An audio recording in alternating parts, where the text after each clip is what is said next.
Okay. So, what we saw is about data hazard.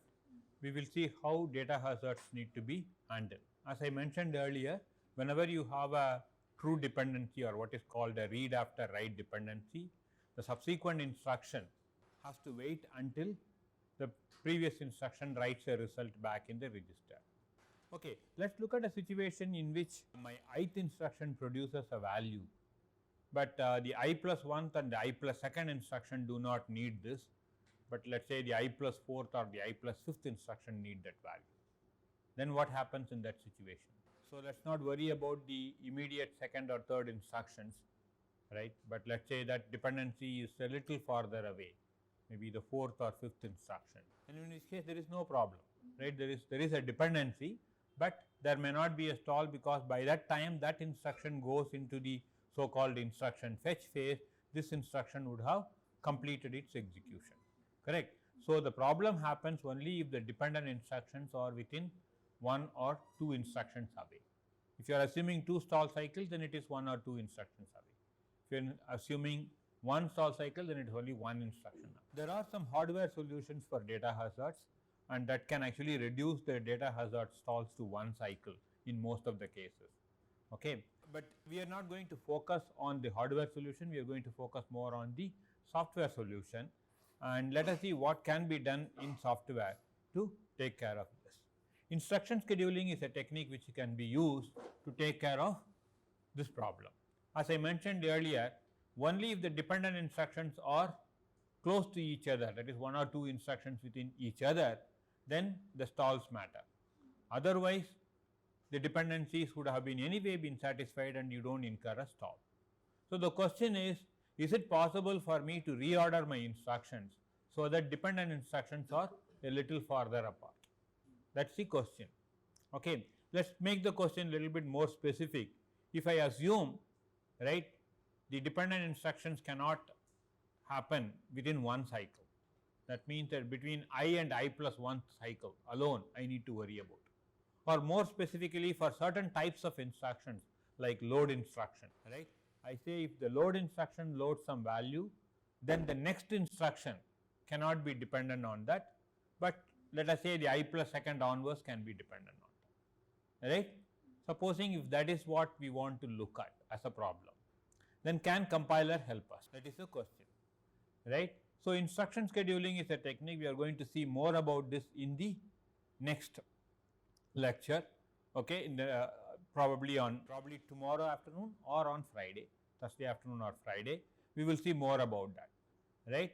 Essentially that tries to place instructions so that dependent instructions are kept a little farther apart from each other. But when you do this, you have to ensure that all the dependencies are satisfied, right, the true dependencies are satisfied and so on. Okay.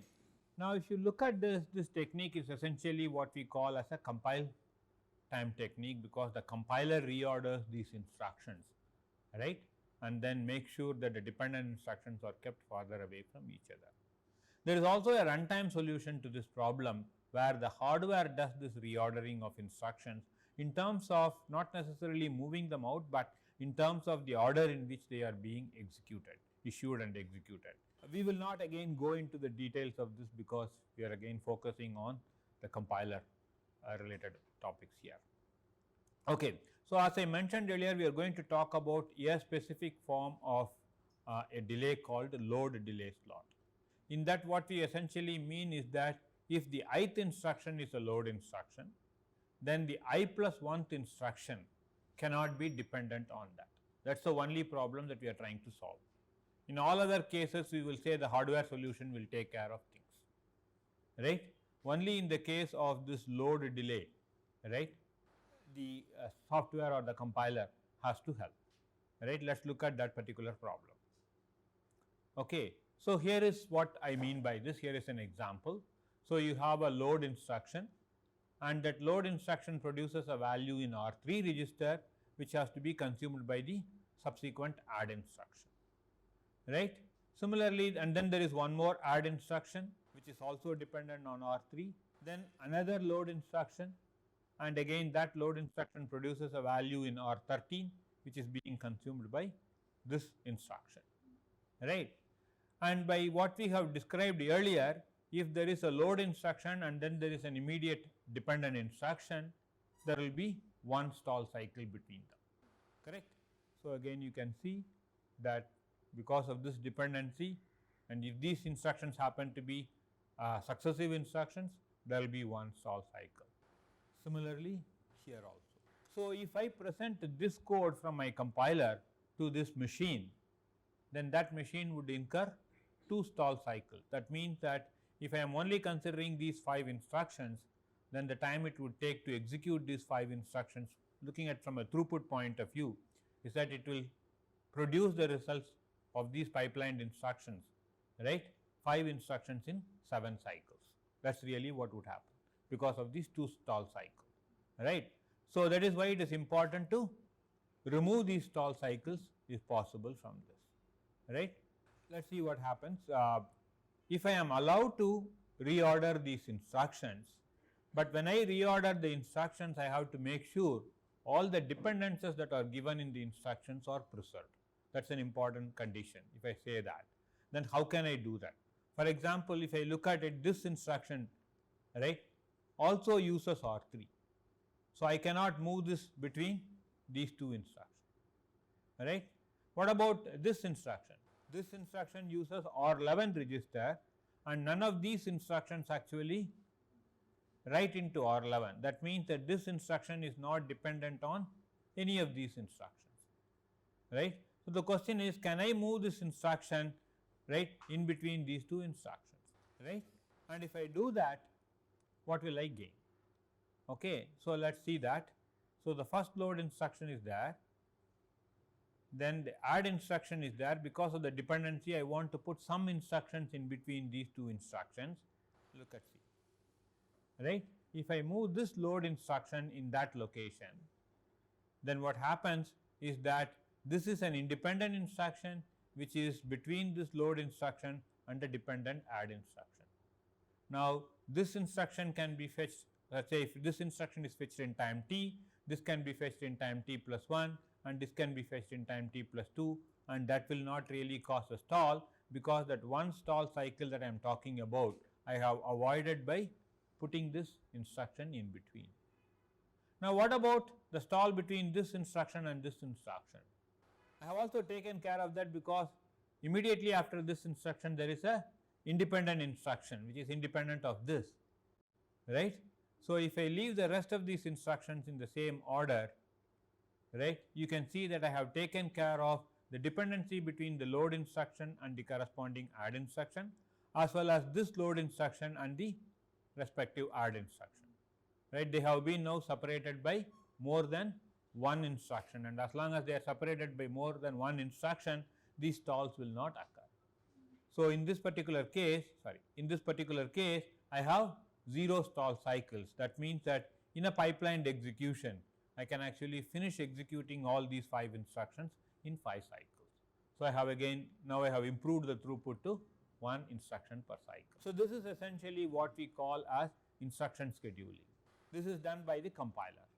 We are going to spend time on Thursday and Friday trying to talk about instruction scheduling, how to do instruction scheduling, right. And this is for a what we call as a simple pipelined processor, which can issue and execute 1 instruction every cycle. We will also talk about this in the case where there is instruction level parallelism, right. Again, remember that when we talk about these dependencies, data dependencies and data hazards, we talked about doing this, right, as a compiler technique. I will very briefly talk about a runtime technique also to do this, but only very briefly, because again from a compiler perspective that is not very relevant for our discussion. Okay. Now, let us talk about control hazards, which is the third type of hazard, right. So, what happens? Let us look at the ith instruction. If the ith instruction is a branch instruction, okay, then let us assume that it is fetched in the instruction fetch phase, decoded during the decode phase, the operands are also fetched. During the execute phase, we figure out whether the conditions are satisfied or not, and we also find out where the target location has to be. So, let us say at the end of the execute cycle, we know whether the branch condition is true or not. If the branch condition is satisfied, then we have to go to the target location. The target location is also computed during the execute phase, right. Now, if this instruction is fetched in the time t, what happens in time t plus 1? The I plus 1th instruction is normally what is being fetched, but if the condition is true, I should not be fetching this instruction, right. So, during the decode phase, as soon as I figure out that the ith instruction is a branch instruction, I should stop stalling this instruction, right. I should really stop fetching this or doing anything with the I plus 1th instruction. But only in time t plus 2, correct, I will really know whether the branch condition is satisfied or not. If it is satisfied, then the stalling is fine. If it is not satisfied, I can start fetching the instruction in the next cycle, right. So, let us see what happens. Again we stall because only at this point in time we know what we need to do. Then at the next cycle, right, that is if this is t, t plus 1, t plus 2, in cycle t plus 3 we can figure out whether to fetch from I plus 1 or to fetch from the target location. So, again what you see here is that you will see 2 stall cycles. Again this is for a specific pipeline with 5 stages, assuming that condition is being evaluated here. If the condition is evaluated here, then the stalls will be 3 cycles. If the condition is evaluated only at a later stage, stalls will be even more number of cycles, correct. So, the number of stalls depends on where exactly the condition and target addresses are calculated, because you need both of them to move forward, correct. If it takes 4 cycles before you compute that, then there will be 4 stall cycles, correct. Okay. Now, again compilers can do little bit of help here, okay. Let us see what happens there. Okay. Again, as I mentioned earlier, in order for us to resolve about conditional branches, we need to know whether the condition is satisfied, and we also need to compute the target address. In our example, we assumed both of these things to be happening in the EX stage, but if you can build an aggressive hardware where both of this could be done in the ID stage itself, then you can reduce the delays to 1 stall cycle, right. Again, it depends on how aggressive you want to build your hardware. Today's hardware can actually do that. In fact, it can do much more than that, okay.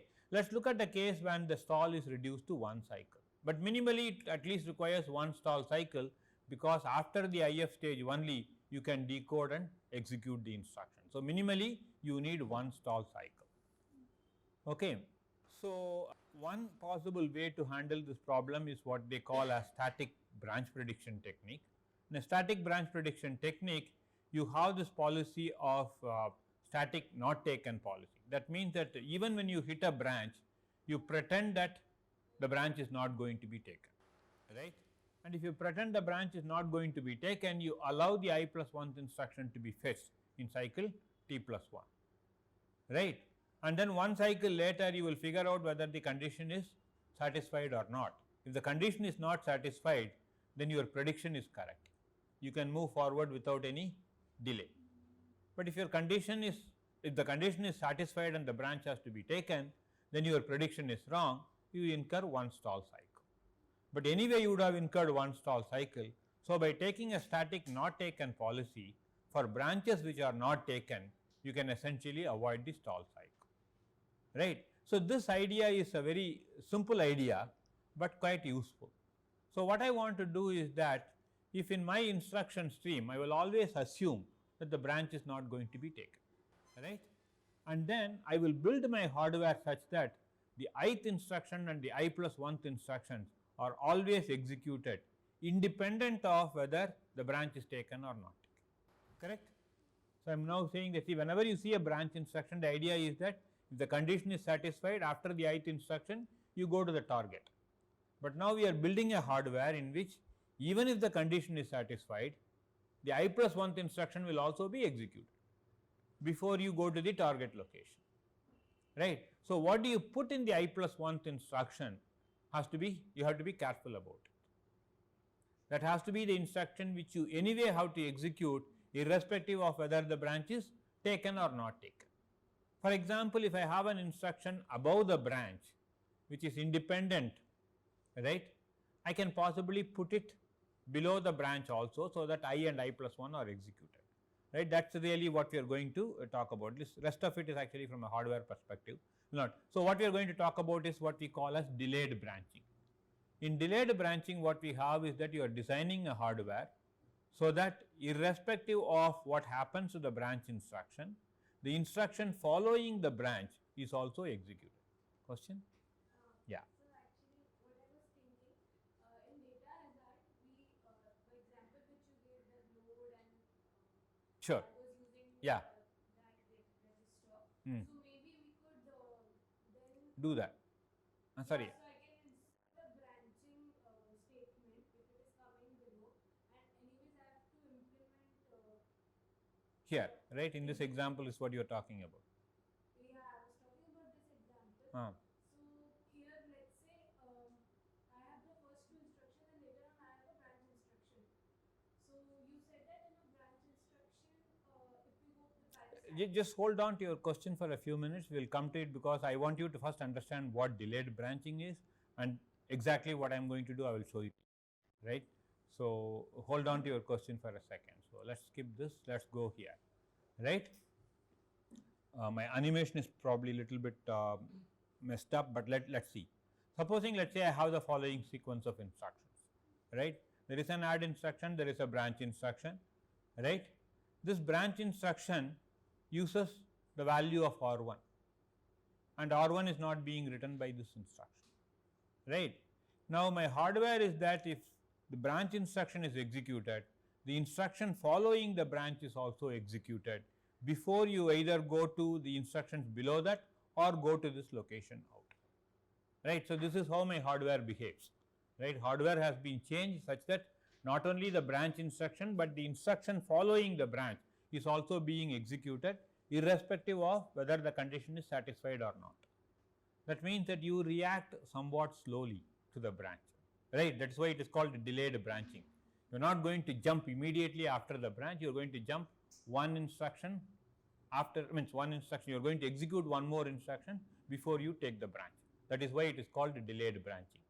So, in delayed branching, if the ith instruction is a branch, the I plus 1th instruction is always executed, correct. One simple way by which I can fill the I plus 1th instruction slot is to put a no op instruction. A no op instruction is a no operation, dummy instruction. If I put that, nothing will happen, correct. It will execute that instruction, and then after that it either branches to the target location or continue its execution from there. That is a very simple thing to do. But what have I achieved by that? Really nothing, because no op instruction is a wasteful instruction. So, instead of having a stall, I executed a wasteful instruction, which is equivalent to having a stall, correct. But instead of putting a no op, let us say in this example, if I can pull this instruction down and put it over here, because there is no dependency that I am violating, right. This instruction produces a value in R3, this instruction is not dependent on that. If I pull this instruction below and if I execute that, then I can have delayed branching.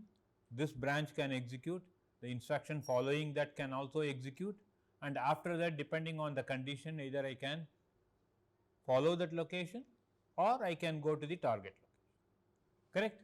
That is fine. So, my hardware essentially allows me to, hardware essentially says that I am going to execute the branch instruction and the following instruction. So, if you want to put any useful instruction in there, go ahead and put it. That is essentially what the hardware tells the compiler, okay. So, unfortunately, the delay slot is hiding the branch instruction, so sorry about that, okay. The instruction following the branch will also be executed, that slot has to be one step down, okay. Now, you see the action happening, right.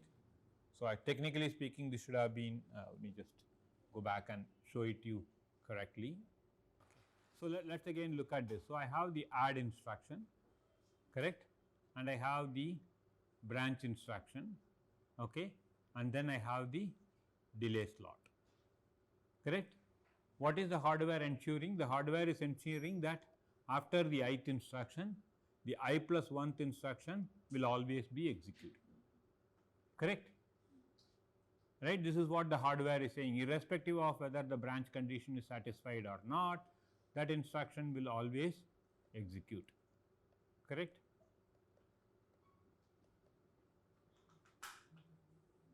Okay.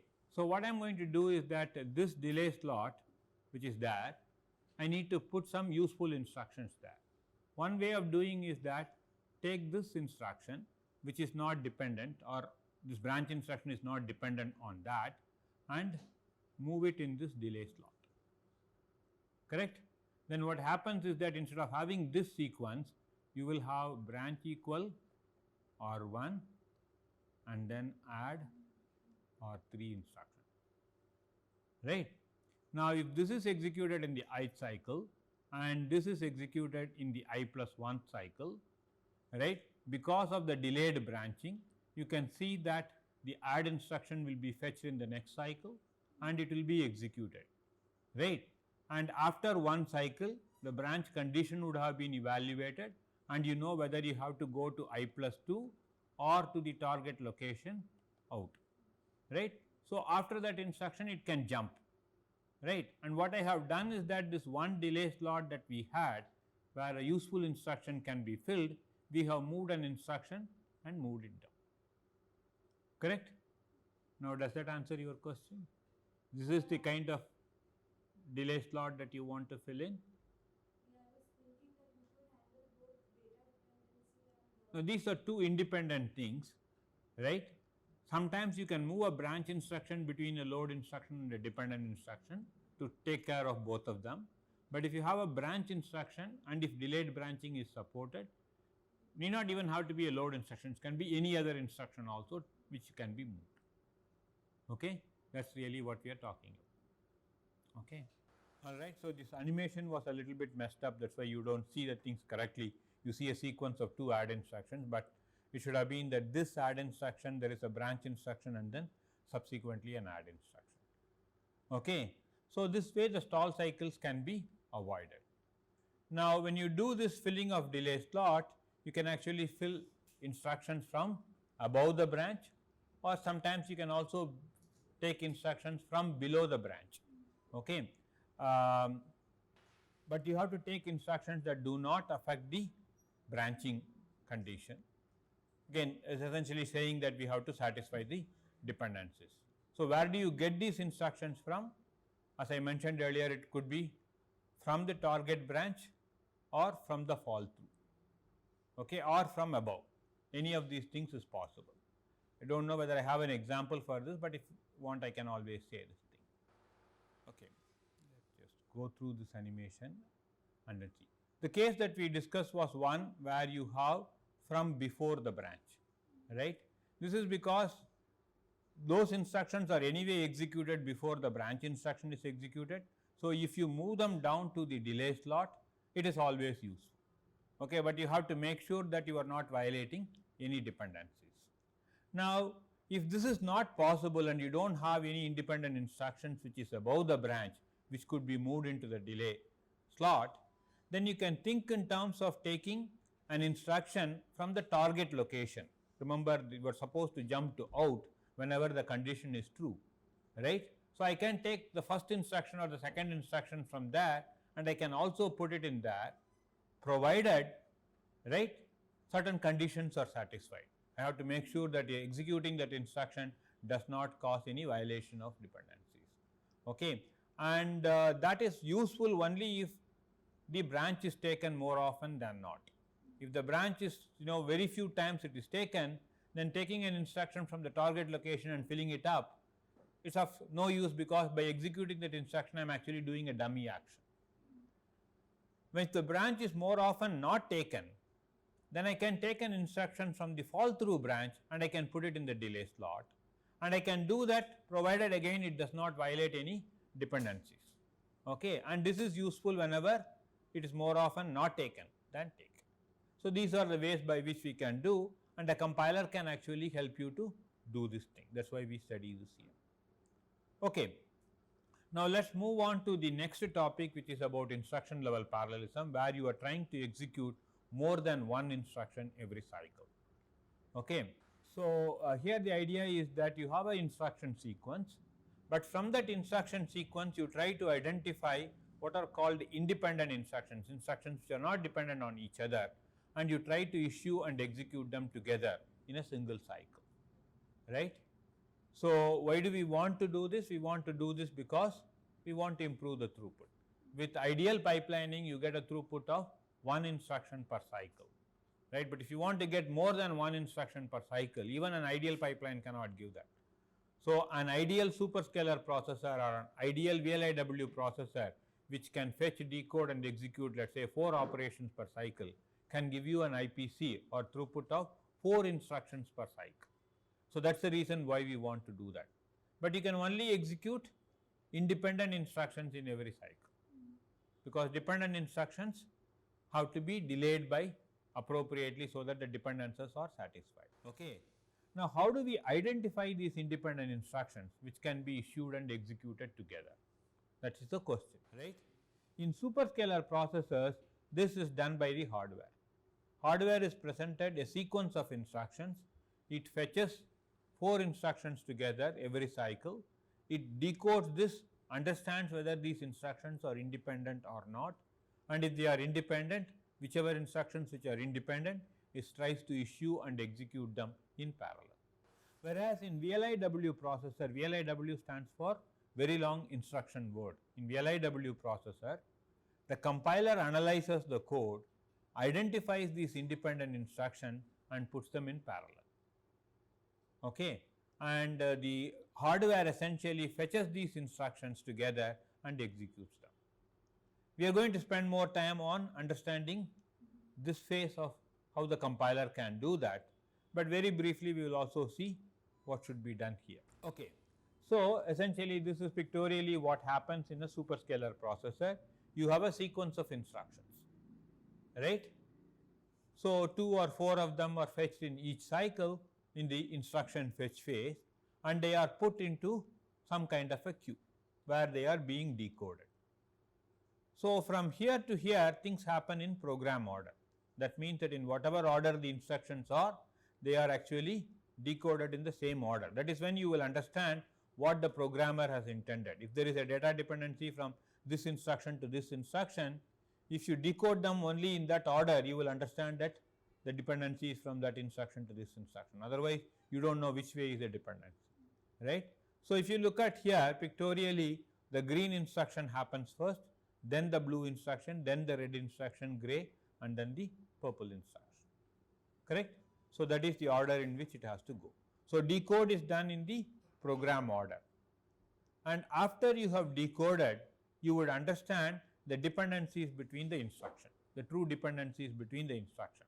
For example, in this case, the gray instruction is dependent both on the green and red instructions, right, and the blue instruction produces some value which is being consumed by the purple instruction, right. But the gray instruction is not dependent on the red or green, the red is not dependent on the green, right. So, given this series of instructions which are decoded, and after decode the hardware now understands this dependence relations between them, right. The hardware tells that as soon as you are ready, you can execute the red and green instruction, right, and similarly you can execute the blue instruction also, or you can execute all of these 3 instructions in parallel, right, whenever you want. Let us say the hardware decides to execute the green instruction and blue instruction in the next cycle, right, and let us say they produce a value. Then in the next cycle, because the blue instruction has finished executing, the purple instruction can execute. But what about this gray instruction? It still has to wait. Why? The red instruction has not finished its execution. So, this will wait until this red instruction finishes the execution. When the red instruction finishes execution, some kind of a signal is given and the hardware figures out that the gray instruction is now ready for execution. So, in this what happens is that the instructions are decoded in program order and their dependencies, and they are stored in what is called the instruction window, and in the instruction window we understand the dependencies between these instructions, correct? And whenever instructions have all their data operands available, they can be issued to the execution unit, right? And they can be executed, right?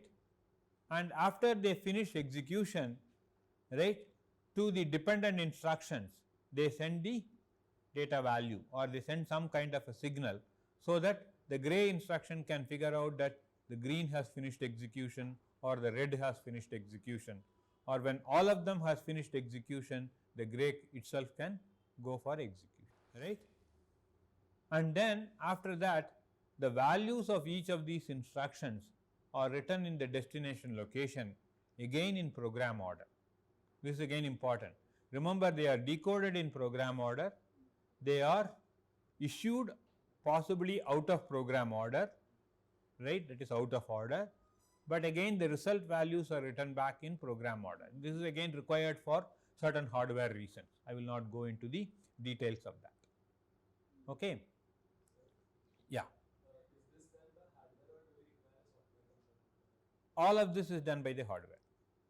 Okay. In the superscalar processor, you give the series of instructions just like the way we saw on the left hand side of the static instruction scheduling example, correct? And the hardware will figure out that the first load has a dependent instruction, maybe it is gray, so it will hold on to that, and it will possibly figure out that the blue instruction or the red instruction is another load instruction, which it will try to independently issue and execute. So the hardware will figure out all of these mechanisms.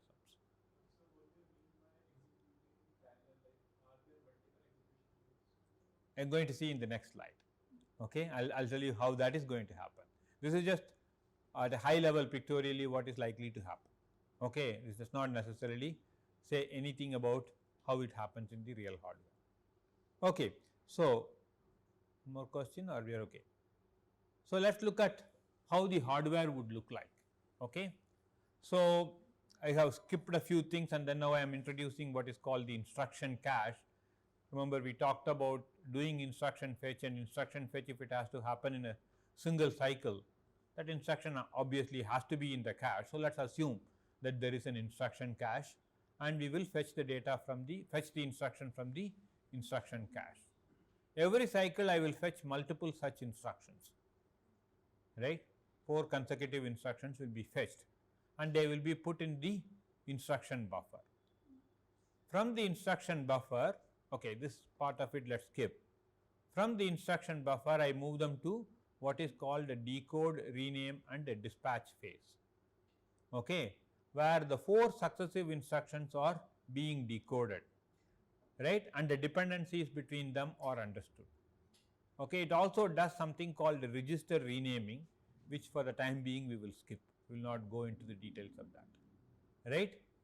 And then after the decode and the dependency information is understood, right, at the same time I put the order in which these instructions are decoded into my reorder buffer. This is again, finally I am going to use this because I want to write the results in the destination location in the program order. I am just trying to remember this, right. After the instructions are decoded, I am going to push them into appropriate instruction queues, right, in which they can be, from which they can be taken and executed. This can be in the form of a queue or this can be in the form of a buffer. It depends on the architecture. So the instructions go and wait there for all the operands to become available. As soon as all the operands of an instruction becomes available, they can go from the instruction queue to the execution unit. And as you can see here, there are multiple execution units. There could be an integer add unit, there could be an integer multiply unit, there could be a floating point add, floating point multiply, or there could be multiple integer add units. There could be a separate load store unit, there could be a separate, right, floating point unit, there could be a separate branch processing unit and so on and so forth. So there could be multiple functional units. So in every cycle, whatever instructions whose operands are available, who have become data ready, they can now be moved to the appropriate functional units and can be executed. That is what we mean by they get executed in parallel. After they get executed in parallel, the result values are returned to this reorder buffer, which stores the order of these instructions, right? And then from there it actually, my animation is little bit off. So it goes to the reorder buffer, and then from there it goes to the register file. Okay. So essentially what happens is that instructions are fetched in program order, decoded in program order, put into this instruction queue, and in the instruction queue they need not necessarily have to be executed in program order. They can be executed depending on the availability of the data operands. And once the execution is complete, the result is written back into the reorder buffer where it stays there, right? And from the reorder buffer we write the result values back into the register file in program order. Okay, that should partly answer some questions that you asked me and also your questions, right? Any more questions? Unfortunately we are not going to see more details on this. I think there are a couple of more animations on this. So this is for the load instruction, because load instructions has to access the data cache part of it, and instruction fetch, if the instruction is not there, has to also fetch it from the memory.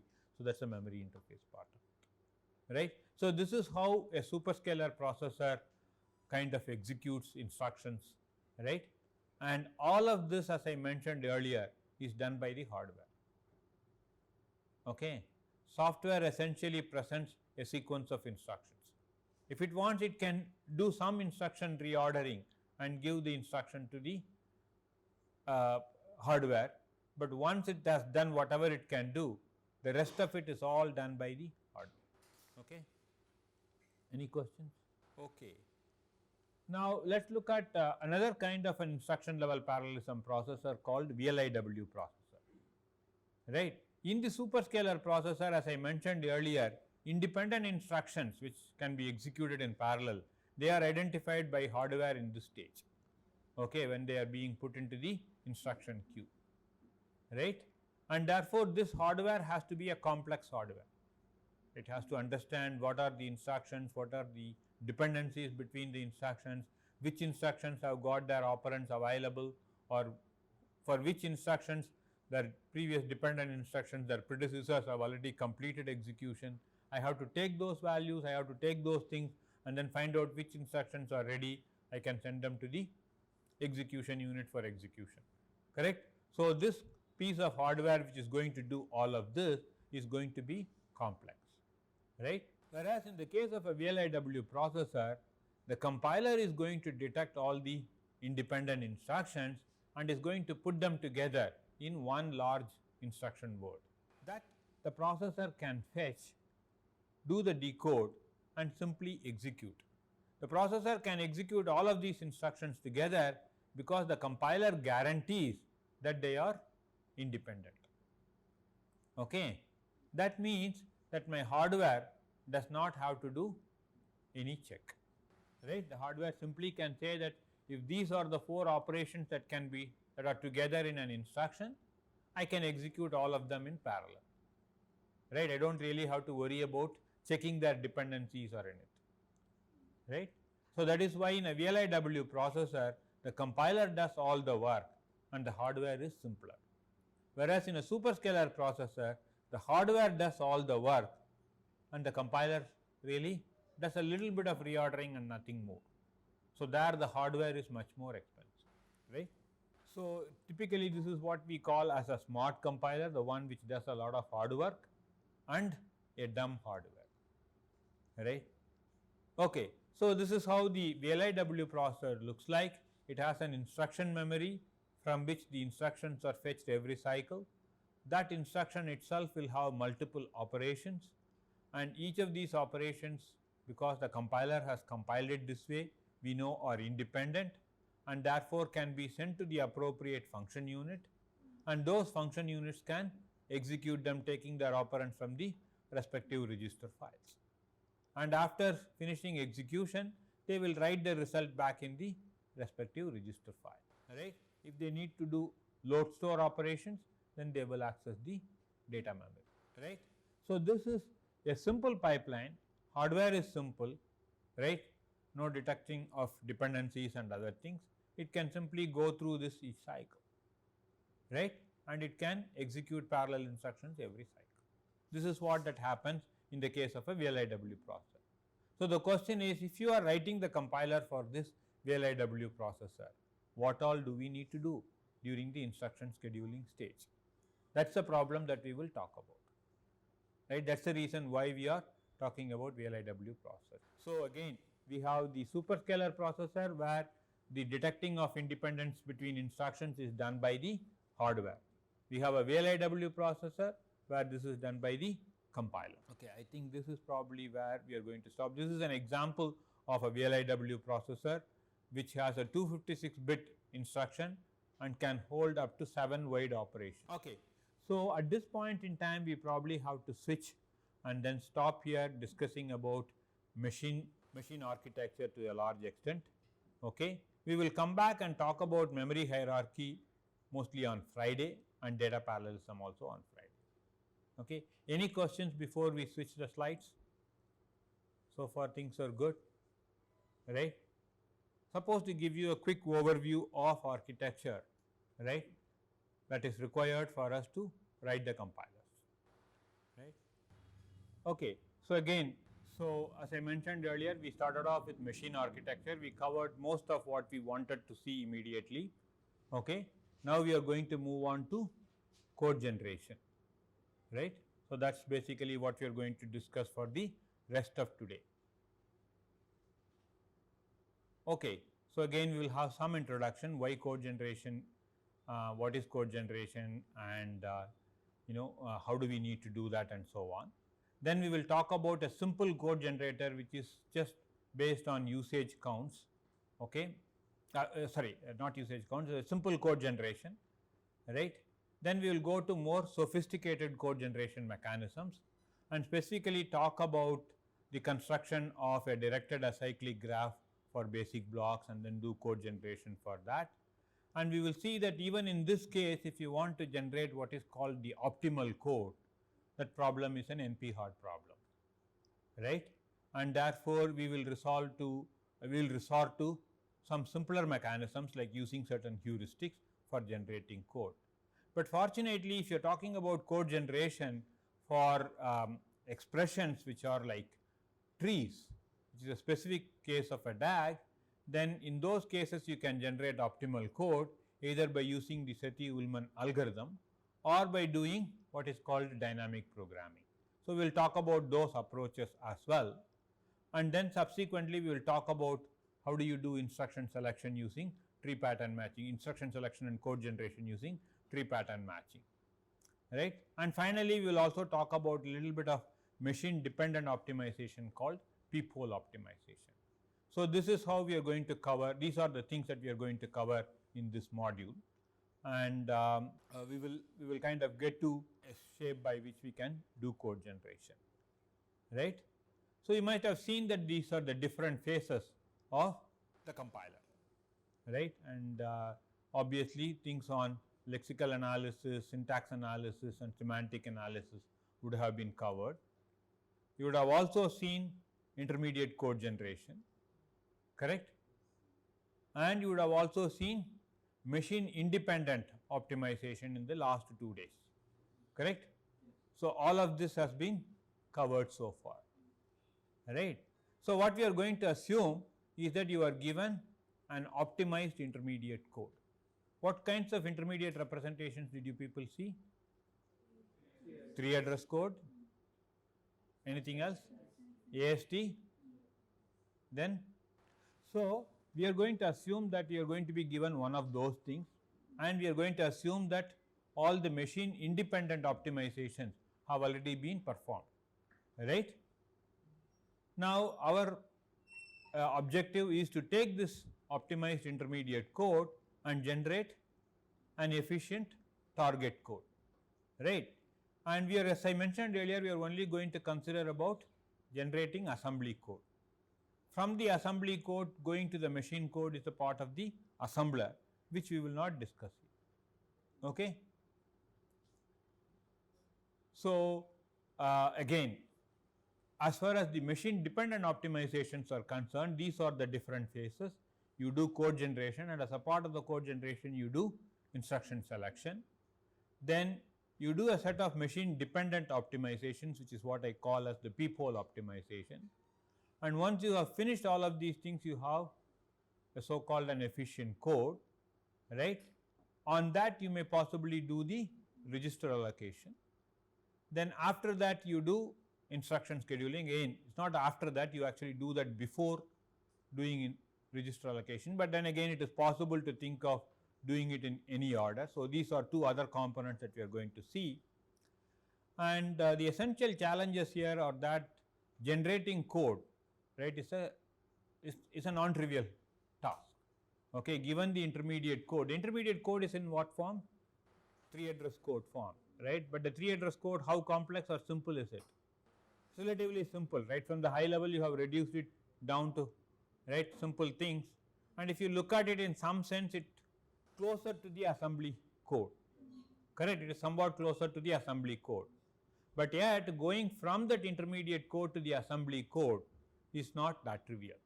There are several ways by which you can do this, and each will have its own cost, and you may end up incurring unnecessary costs if you are not being efficient about it.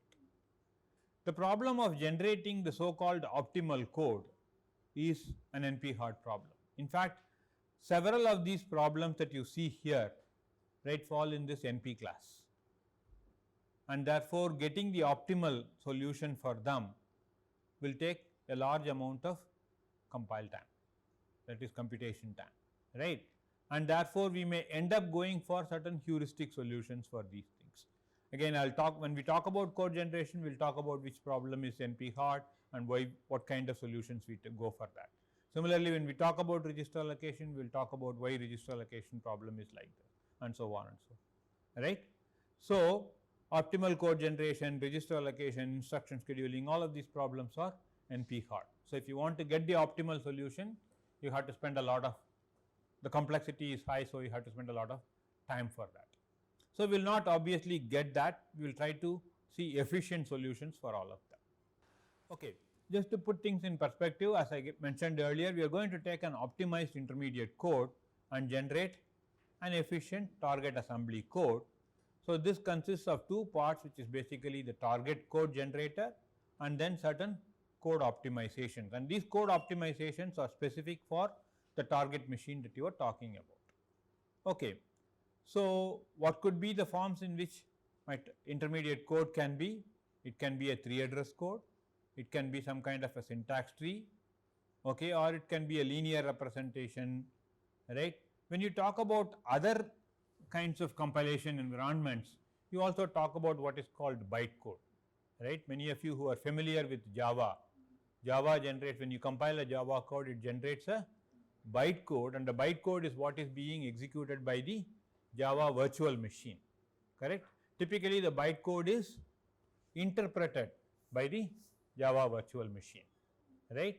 But then in your Java virtual machine, you can write a compiler, which is what they call as a just-in-time compiler, that can take the bytecode and generate executable code for that, correct.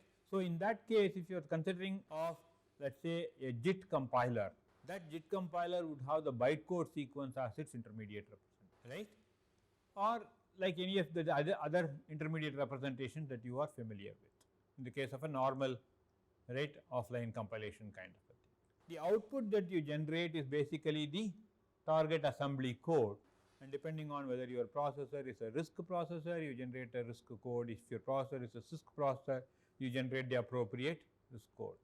If you are generating code for, let us say, if you are generating bytecode, taking the Java as your input language, okay, and you are generating bytecode, Java bytecode, then you are essentially generating that bytecode as your output code. So again, this notion of what is input, what is output depends on what is the context in which you are working on. If you are talking about a JIT compiler, your input is a bytecode and your output is an object code. If you are talking about a Java compiler, your input might be a 3-address code or a syntax tree, and your output might be a bytecode, correct. So all of this can be called as code generation in some sense. Of course, we are going to focus more on taking a 3-address code and generating an assembly code, and we are going to give all our examples for a CISC machine. Okay, but the techniques are general enough that you can extend it to RISC machines as well, right? But examples are unfortunately going to be for a CISC machine. All right. Okay. So again, we have already answered this question. What do we need to know about the target machine for code generation? Okay, the simple answer is whatever you wanted to know, we have already covered in the last lecture, right? So what are the instructions in the target machine, right? What are the addressing modes that are required, right? I mean, that are supported in the architecture. What is the cost of each instruction? Right? There are many ways of executing the same instruction or implementing the same instruction. They may have different costs. I need to know the cost of this so that I will choose the one which is with the lower cost. That's the idea. And of course, I also need to know how the runtime storage management and other things are done. Okay. So has runtime environments been covered as a part of this workshop so far? Huh? Will be covered later, right? Next week is being covered. Okay, that's fine. The stack frames and other related things. I'm not very sure whether that is going to be covered, but okay, unfortunately you will have to have that gap. I'm not planning to cover. We can, I can see whether I can give you a quick reading on that. Okay. Sure. Typically runtime environments, how the stack frames are maintained, and they need to know the parameters, parameter passing, local variables, that kind of a thing, right?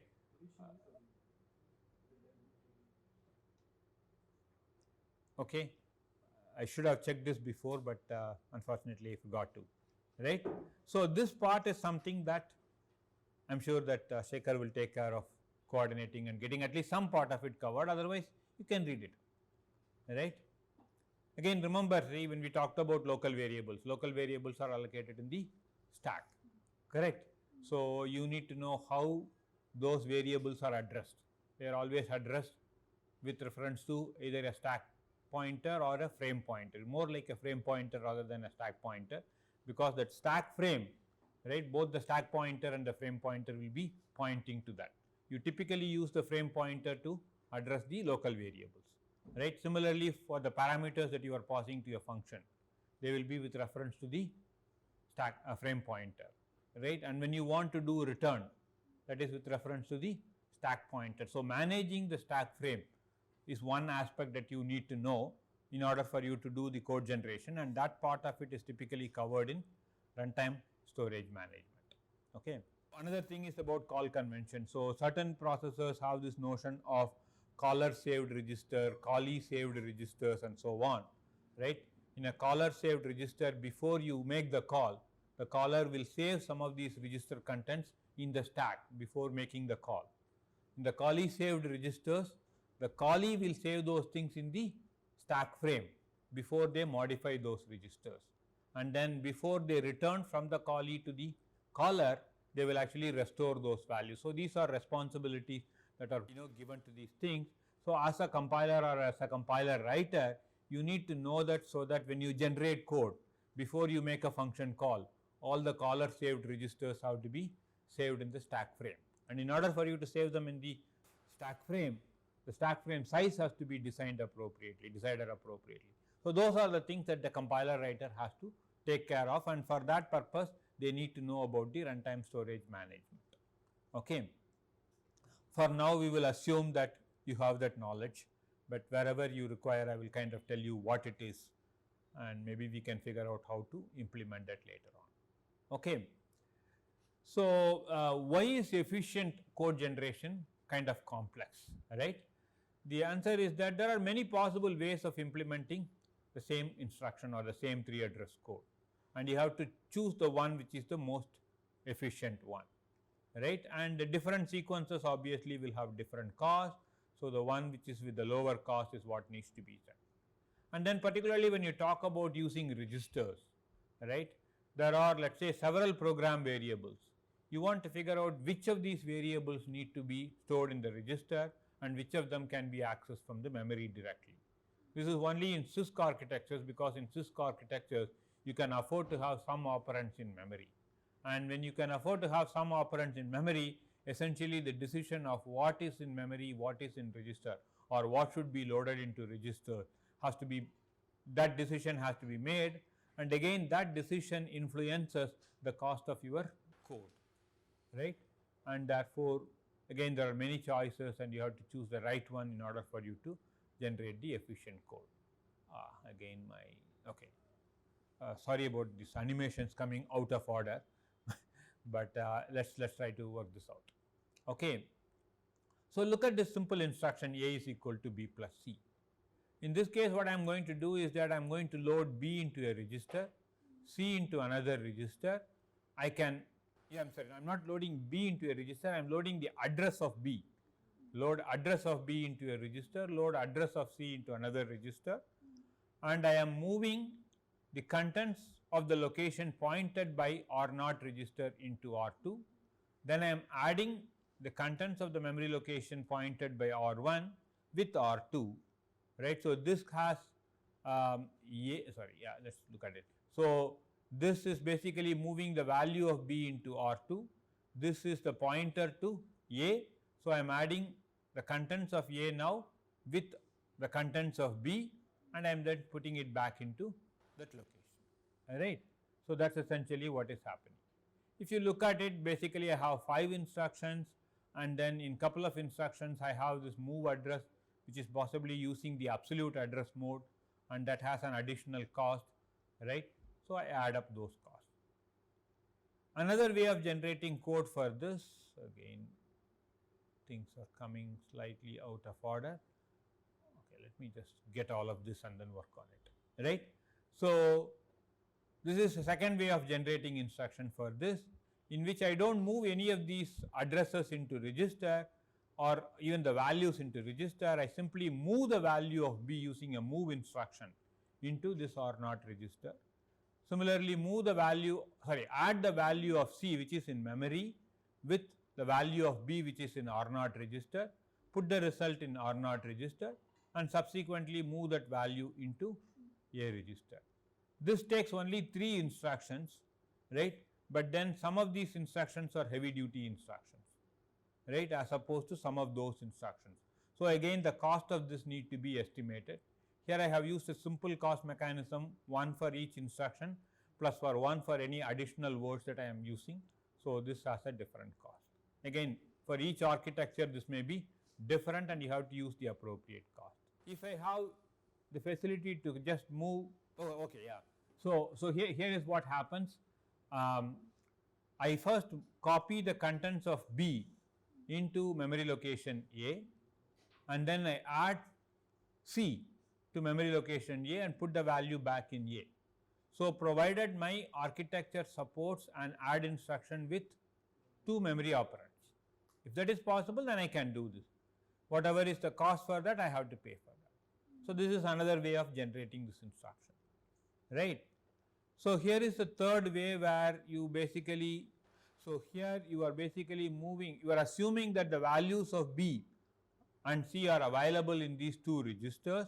I am first moving the value of B into again register A, I am adding register A with register C, and I am now writing the value into this, right. Again, just to show that there are different ways by which you can achieve the same instruction, and each may have a different cost.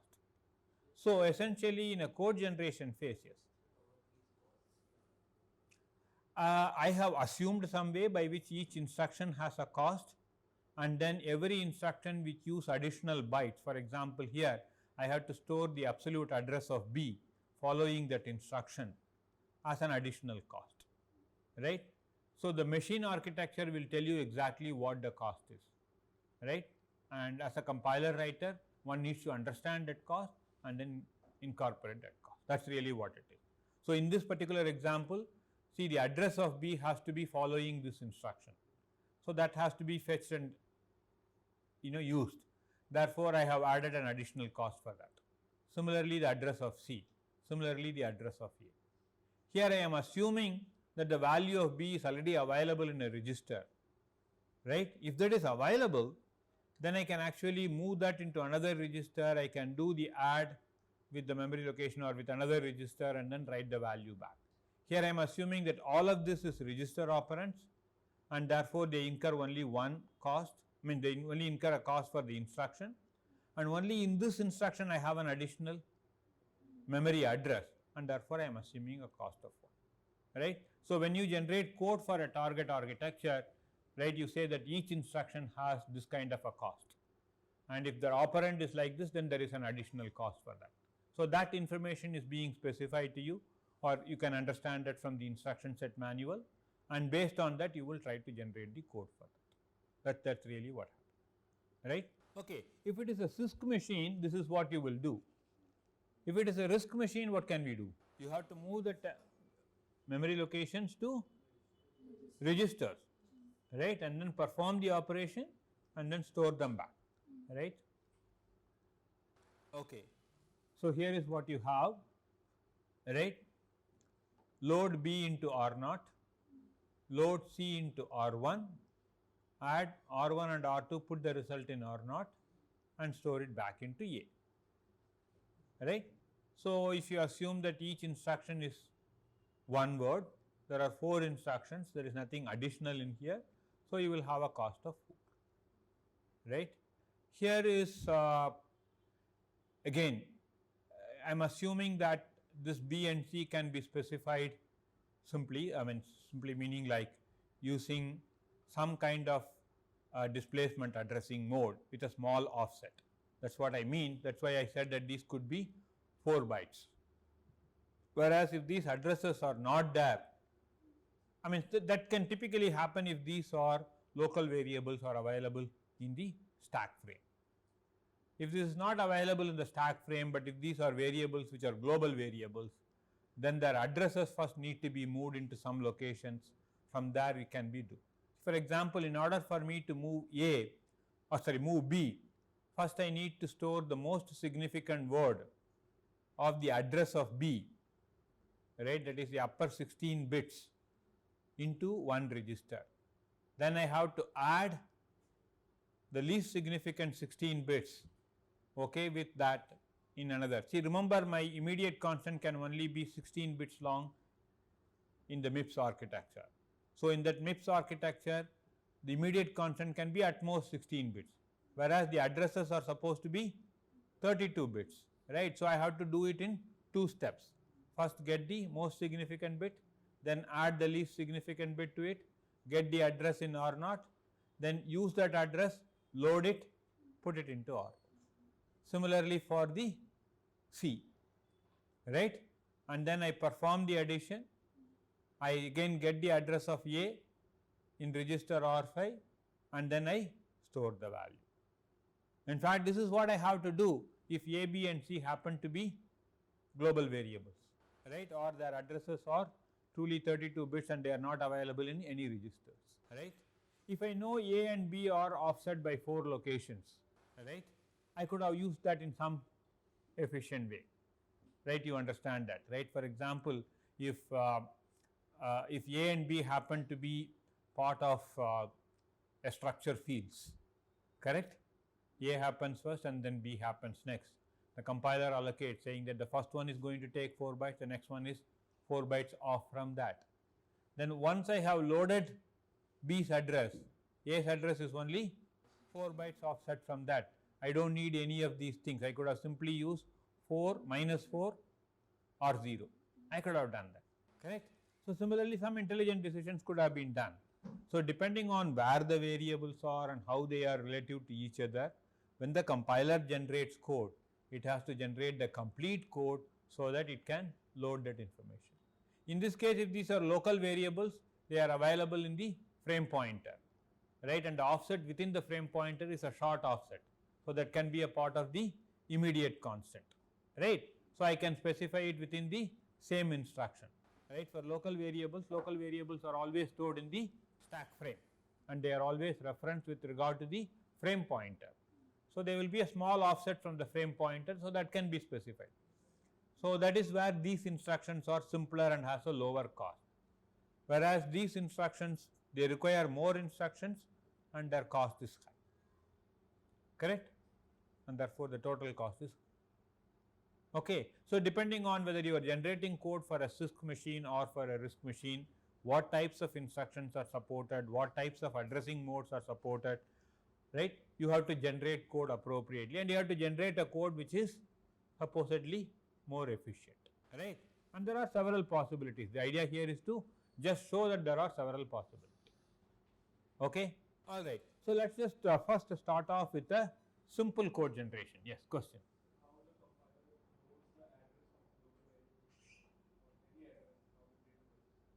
Right. So, for every global variable, right, it is something like, okay, so for every global variable it is going to associate a location, right, saying that it is going to be in that particular location starting from the data segment. So, the data segment is starts off from some place, so everything is offset from that, right. So, all the global variables is going to keep allocating from that, right. It is a little bit, so if you think of your entire C program as a single C file, right, that picture is kind of easier to look at than thinking of it as multiple C files. Even multiple C files can be done. So, if I have a single C file and let us say I have 3 global variables A, B and C, the compiler can understand that there are only 3 global variables, all of them have to be in the data segment. The first variable is an integer variable, so it will be at an offset 0. The second variable, let us say, is a double precision variable, so it will be from the first variable which is 4 bytes, the next variable will be at an offset of 4. The third variable, let us say, is another integer, because the previous one is a double and then the one before that is a integer. So, it is 4 plus 8, 12 bytes offset. It can actually work out all of these details. So, it can say that global variable A will be at offset 0, global variable B will be at offset 4, global variable C will be at offset 12. It can fix that thing, right, and it can use that.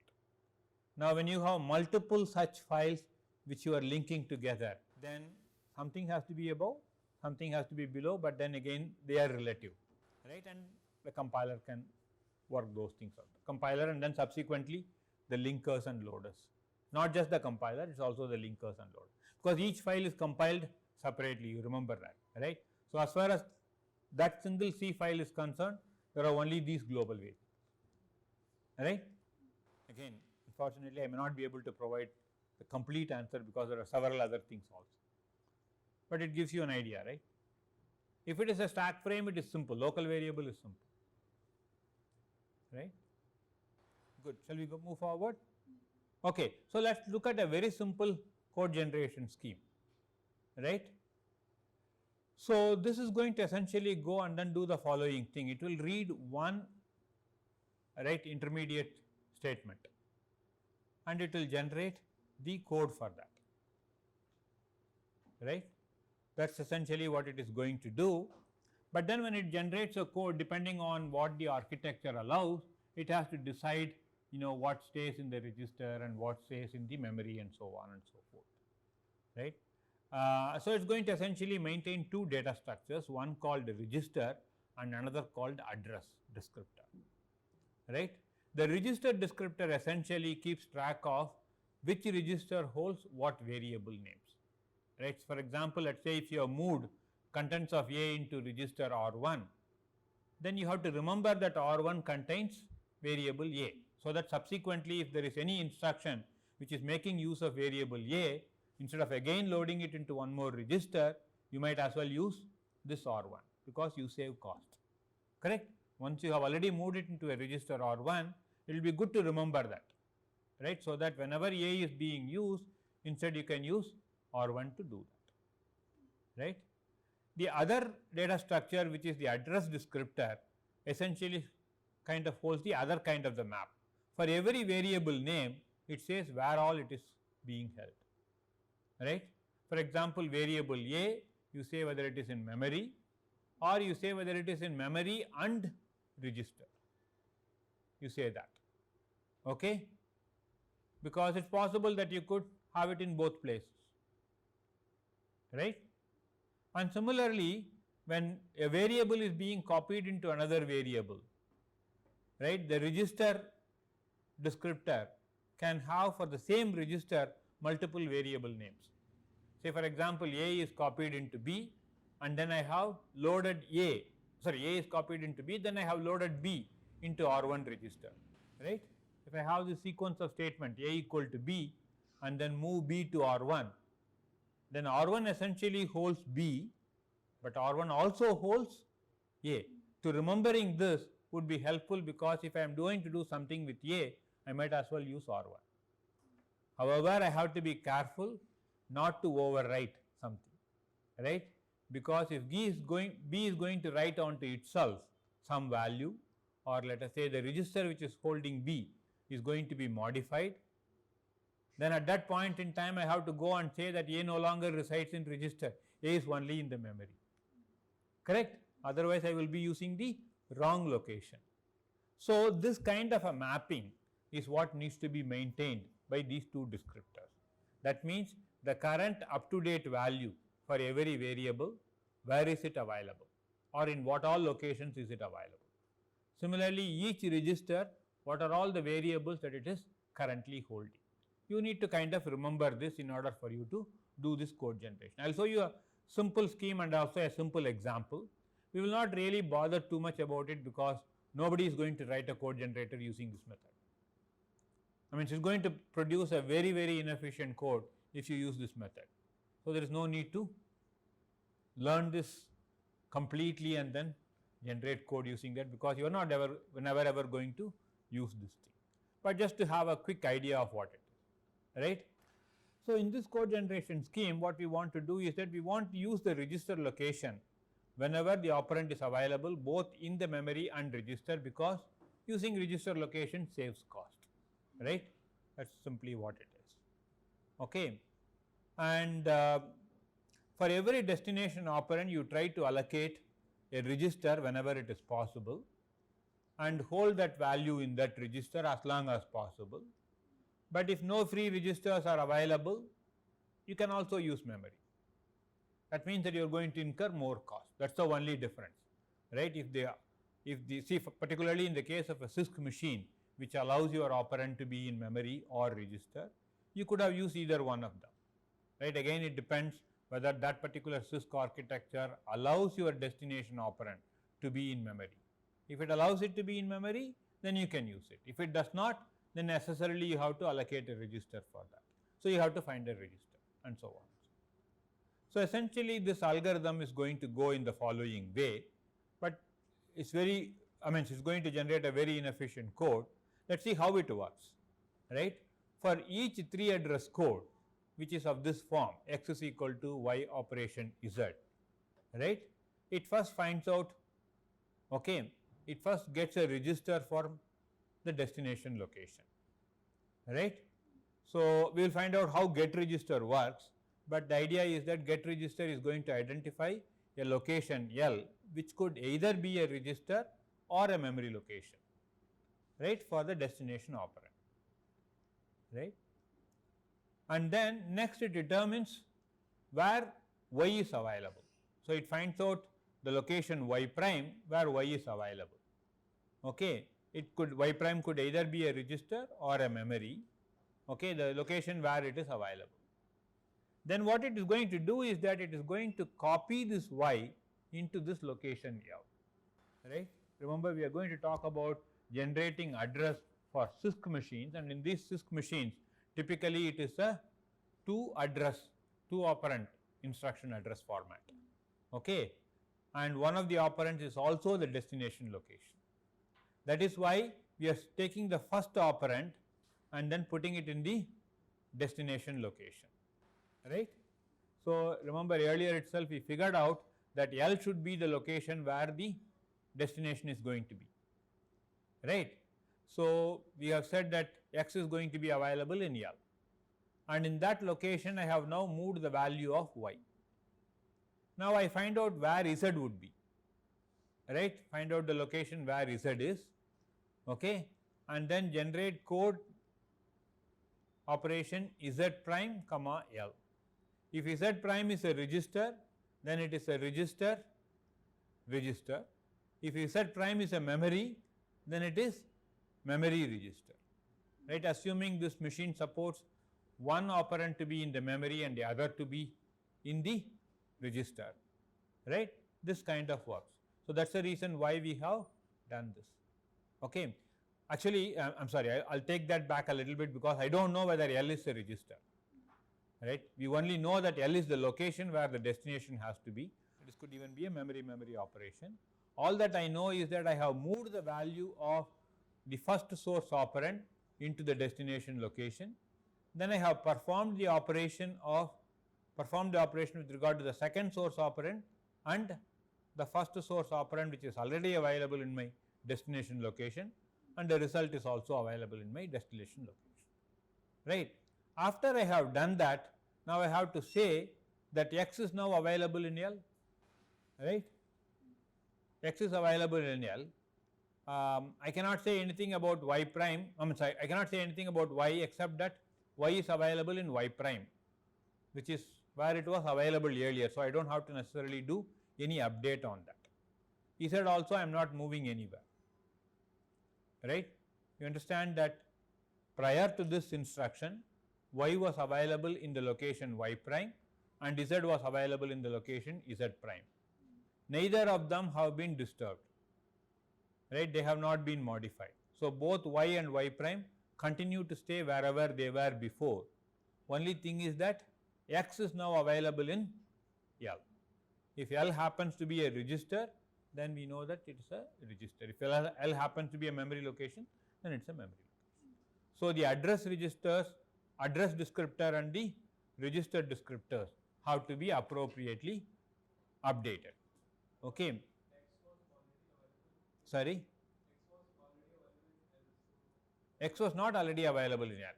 We have to use this getReg function to find out a location for L, and if that happens to be a register, it is something different, otherwise it will be memory location X. Okay. Let us see what the getReg function is doing, right.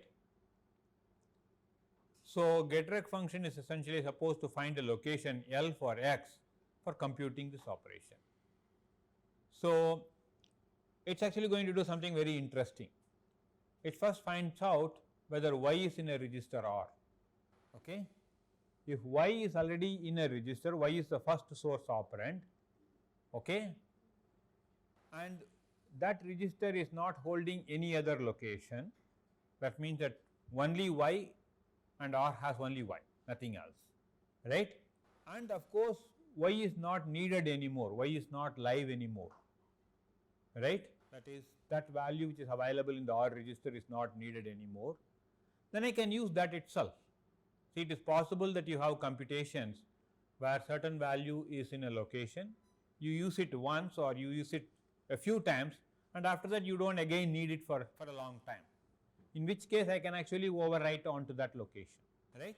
That is what it says. So, if Y is available in a register R and R does not hold anything other than Y, then I can, and of course Y is not needed anymore, then I can go and modify that itself, that register itself I can reuse. That is essentially what it is saying. So, allocate that register to X and say that that is the location where your destination is going to be. And if you do that, you remember that your Y is already in R, okay, in your destination location. Else, if there is an empty register R prime, you can allocate that, right. If no register is available, okay, and if the operand requires the destination to be in a register, then you have to spill one of those existing variables which is already holding all your registers, throw that out and give that register to this location, right. So, that is essentially what you are going to do. So, spill a register into memory and give that, okay. If none of this is true, then this particular instruction can have a memory operand. So, you say that X is in memory, right. So, again let me go through this one more time. So, you either find out if the first source operand is a register and that register is no longer required for Y, then you can use that itself as the location for X. If that is not the case, if there is a free register which is available, then you can say that free register will hold that. If that is also not the case, but if your operand can be in memory, sorry, if your operand has to be in a register, then spill one of the existing variables which is in one of those registers and then give that register to X. If none of this is the case, then you simply use a memory location for X, right? Questions? The third one? Okay. So, let us say that I have 4 registers and they are storing Y, Z, W and V, right. But now this particular operation, right, the target machine specification says that the destination has to be a register operand, it cannot be a memory operand, correct. Then I can't say that X can be in memory, X has to be in a register, right, as far as this operation is concerned. Let us say that this is some multiply operation or something like that, just as an example. So, multiply, the destination has to be a register, it cannot be a memory operand, right. Then what I need to do is that, right, this X which is a temporary, I will say that it has to be in one of the registers. I have only 4 registers and these 4 registers are being taken by Y, Z, W and V. I do not have a place for X. What do? You ask one of these people Y, Z or W, right, to get out and then give that register, that is what is called a spill. So, let us say that we are going to say that, okay, W is the victim. So, I will spill the value of W into the memory location and whichever register W was holding, I will assign that to X, right. That is really what happens here. So, for the X equal to Y outside, let's say there is no use of Y. There is no use of Y subsequently. Yes, after this. So, for the first statement is true. So, it will return R register R. So, at that particular time, the R will hold the value of the address of Y, but in future it will. After this instruction, it is going to hold the value of X. But at that time, it is holding the address. Absolutely. It is not holding the address, it is holding the value of Y. Value of Y. Okay.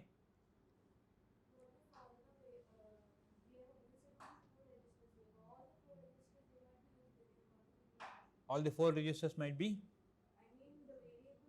Will be used later also. So, let us say that here I have spilled W and give that register to? No, in this instruction there are going to be only 2 operands, correct. Remember this simple code, remember this is a simple code generation. You do code generation for one intermediate statement at a point in time. It has only 2 operands. I have to have Y definitely in the register, or I have to have X in the register. So, eventually I am going to move Y into that register and do something, correct. But that is okay. Other than that, right, if there is a variable W which is holding a register, which is not needed for this instruction, right, my immediate point is to get this instruction done, and in order for me to do that, I will spill W. It may so be the case that the next instruction is W, correct, and I want to reload it into the register, I will incur the cost.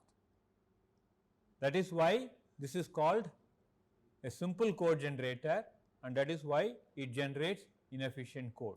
It does not look beyond how it takes the decision of what to spill, right, we have not really said. It could spill any one of those things arbitrarily, and that might be required immediately after that, right. So, you will incur a cost for that, no doubt, but you can generate code. Functionally correct code, it will execute, but it may be inefficient, right.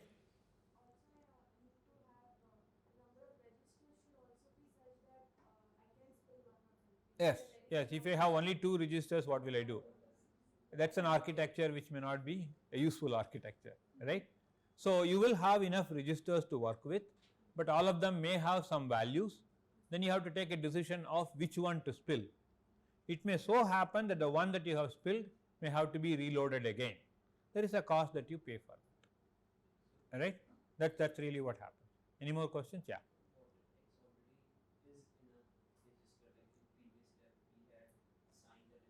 Okay. So this has to go a little bit more into the details of how this intermediate code is, what these temporaries are. The assumption here is that this is a new temporary which is being generated. That is why you try to find a location. If it is already in a register, you can definitely use that. Okay, you just modify this slightly so that that is taken into account. This is assuming that this is a newly generated value, right? Which register to spill, is it? Okay, we are going to talk about separate, as far as this simple code generation scheme is concerned, nobody is using it or nobody will be using it. So the answer is very simple, use anything that you want, okay, randomly. But yeah, it is going to be inefficient. You could do something smarter, like you could look ahead and then see which variable you are not going to use for a longer time, etc., and you can make your decision smarter. But then this mechanism itself, this way of generating code itself is so inefficient that you don't want to fix some part of it. So let's not worry about it, right? Let it do something very, very inefficient. It's okay. It only adds to our motivation that we have to build a more efficient code generator, right? Good, but I think the points are very well taken, and your answers and as well as questions are indeed in the right direction. That tells you how to think about writing a good code generator. That's really what is important. Right? If I ask you, okay, can you make it better? You would obviously make it better, but then for what purpose, I don't know, right? Because this whole process itself is very inefficient. We are going to see something significantly better than this. Please stay with me for some time. Just wanted to get the concepts through. That's why I'm just saying this. Okay, so here is an example that we are going to see, right? So we have these variables t, u, v and w which are being generated, and they are basically these things, right, these expressions. So what I do is that I take each statement and try to generate code for that statement, taking into account whatever is the current register descriptor and address descriptor at that point in time, right.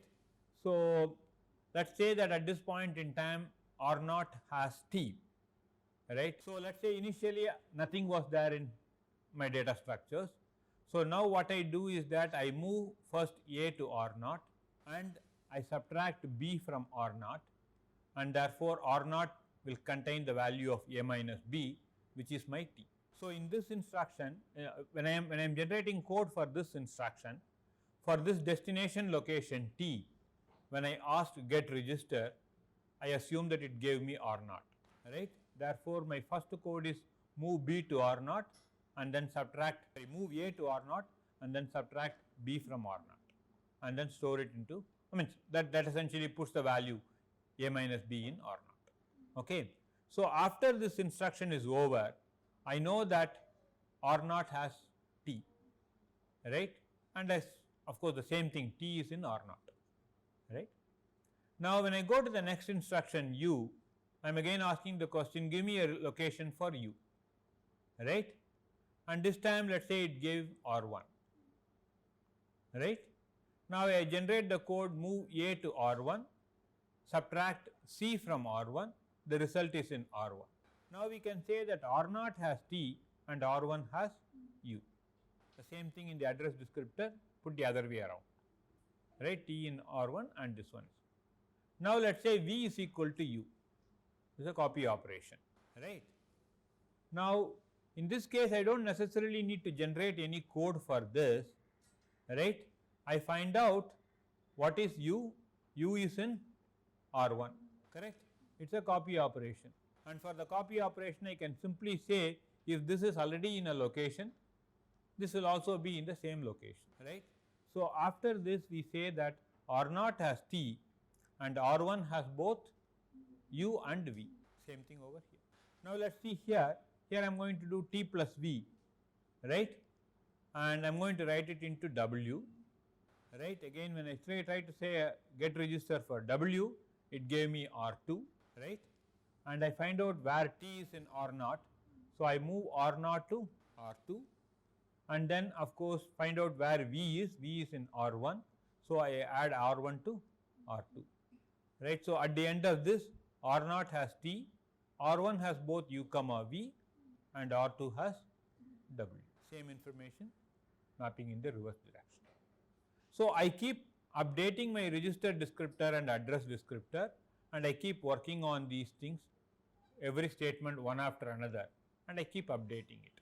I keep generating the code for this, right. You can see that in this particular case, right, I first move A to R0, then again I move A to R1, right.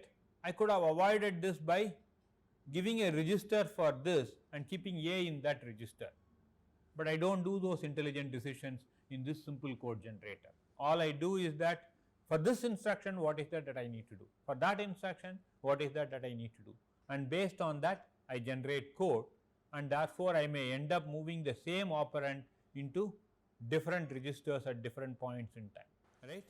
See, if I have moved A into R0, B into R1 and subtracted A minus B as R0 minus R1 or something like that, my A would have been saved and I could have used it later, but I did not do that, right. So, that is why this kind of generates inefficient code. Okay. Essentially the point is that we are not looking ahead, we are just concerned about that particular statement and generating code for that. So, if you want to generate more efficient code, obviously you have to have a global picture. Well, let us not call it as a global picture, first let us call it as a big picture, because the word global is going to be used in compiler in a very specific way, right. So, we need to have a slightly bigger picture of the whole thing, right. Obviously, the bigger picture cannot be too big, then we will be, there will be too many details and we may not be able to see. So, we are going to focus on a small region of code for which we can generate, and this region of code is what we are going to call as the basic block, right. So, in control flow analysis, right, you would have seen data flow analysis, sorry, in data flow analysis you would have talked about basic blocks and other things. So, what is a basic block? Sequence of instructions, one follows the other, and if one instruction is executed, then all of them are executed, correct. Let us say that is what is called a basic block, single entrance, single exit, correct. So, essentially if I ask the question, can you come up with a code generation scheme which looks at a basic block and generates efficient code for that, right. And then of course, you have different basic blocks which are combined by means of control flow, you can generate code for that, and so on and so forth. So, the code generation problem we are essentially going to look at a basic block level to start with, right. Anything which is beyond basic block is what is called the global in the compiler terminology. So, that is why we did not want to say we want to have a global picture, we want to have, well, a big picture, okay, which is at the level of a basic block to start with. Okay. Then of course, we will look at how these basic blocks are connected by means of these control flow graphs and so on and so on, right. So, that is the next step, right. And when you talk about basic blocks, right, the way to kind of capture the information in a basic block and what variables are being repeatedly used, etc., is can be captured by means of a DAG, which is a directed acyclic graph. So, we will talk about constructing a DAG and then doing code generation for the DAG. That is our next step.